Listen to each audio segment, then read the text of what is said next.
سلام دوست عزیز، میخوایم که آموزش فرم آنلاین اسکان مجدد سازمان ملل در دسترستان قرار بدم. خدا کنه که بتونین مشکلاتتان حل کنین و با راحتی فرم خانه‌پوری کنین.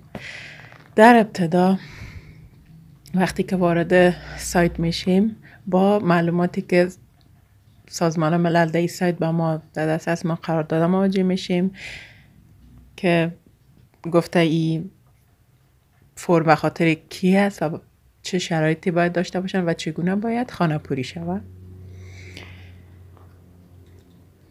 و یادآوری کرده در این قسمت که پر کردن بخش های ستاره دار در فرم با داده های دقیق الزامی است، یعنی جاهایی که قسم ستاره دار هستن اونا رو حتما باید پر کنیم.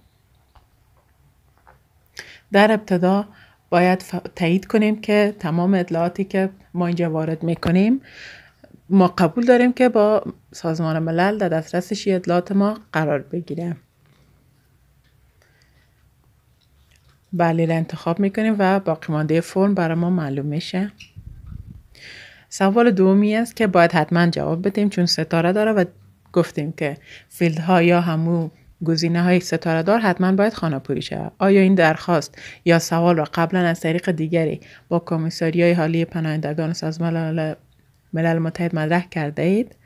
خب اگر قبل از این هم با تماس شده بودین با سازمان ملل یا هم ایمیل داده بودین باید بله را انتخاب کنین و اگر هیچ تماسی با سازمان ملل قبل از این نگرفته بودین پس نه خیر انتخاب میکنین.